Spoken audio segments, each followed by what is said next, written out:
Alright, 7th grade pre-APers. We're doing sets of numbers and square roots.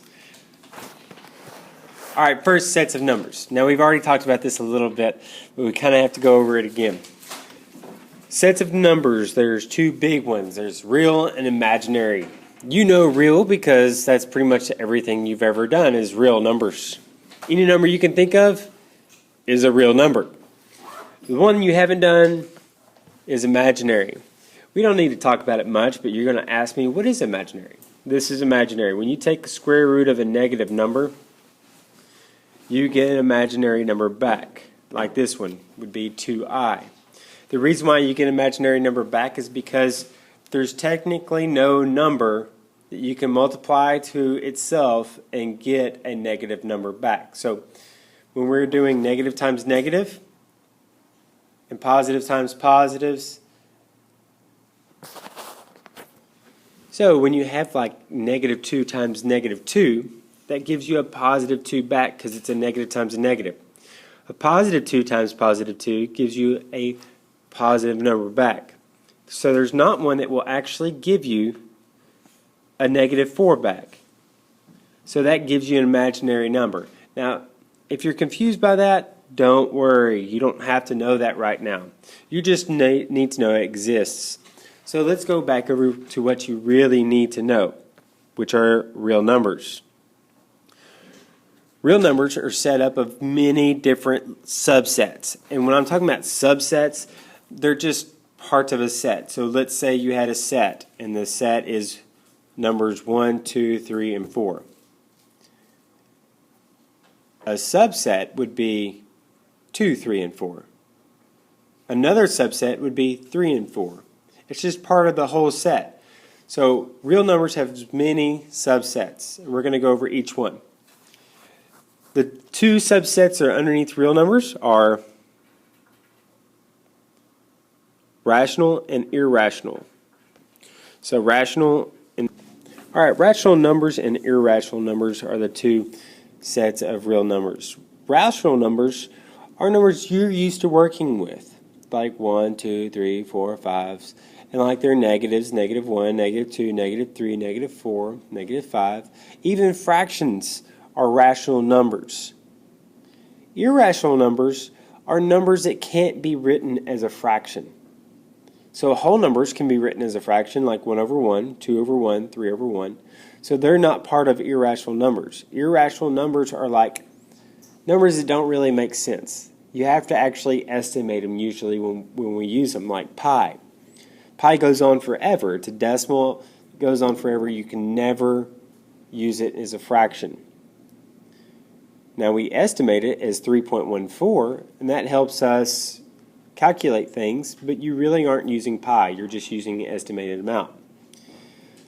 Another example of irrational would be just square roots. A lot of square roots, like square root of 10, square root of 3, square root of 5, that aren't perfect, those are all irrationals. So pi would be 1, square root of 5. Anything that can't be written as a fraction, decimals that go on forever. Now, rational numbers are fractions. They can be written as a fraction. Like whole numbers. Whole numbers can be written as fractions, like 1, 2, 3, and 4. All you have to do is put them over a 1. They can be written as a fraction. Other things like 1/3. Well, 1/3 is a fraction, but it's also a decimal that goes on forever. Well, the thing about 1/3 is it's a repeating decimal. So make sure you put repeating decimals in here because that's really important to know. Repeating decimals. Also some fractions that are in decimal form, like 1/4, 0.25. That is called a terminating decimal because it terminates, it stops. So rational numbers are fractions like whole numbers and stuff like that. Repeating decimals are terminating decimals. And irrational numbers are weird ones like pi and square root of 5.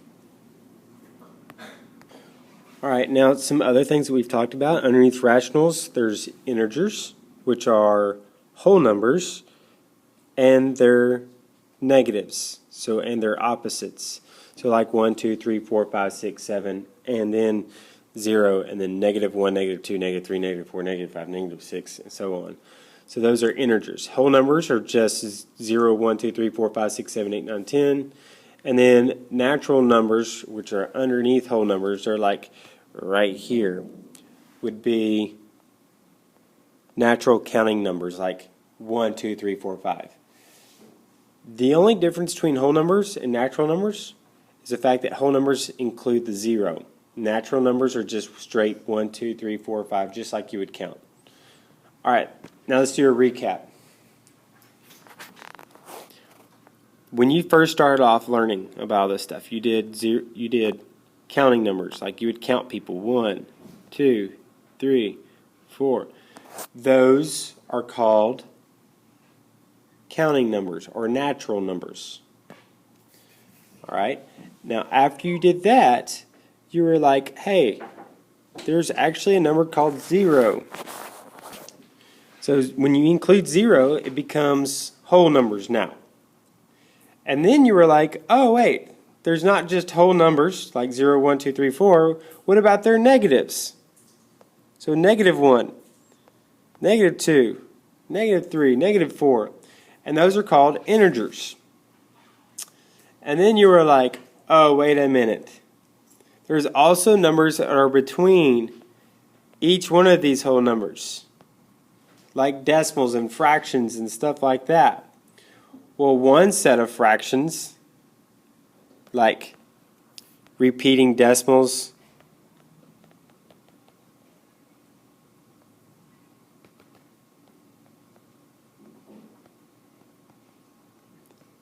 and terminating decimals,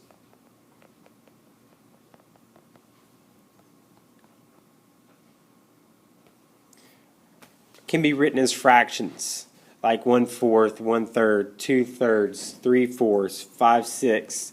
Those are repeating decimals and terminating decimals because they can be written as a fraction. And they were like, okay, we got some other weird ones that are over here, like pi. They can't be written as a fraction. They're just decimals that go on forever. And they don't repeat at all. So like the square root of 5 doesn't repeat at all. It's just random string of numbers, basically. And so these are called irrational numbers. Now all these together are called real numbers. So hopefully I didn't confuse you at all, but it looks like I did because this looks really messy. But when you come to class, we'll do an exercise that will help you out. All right, let's go to square roots.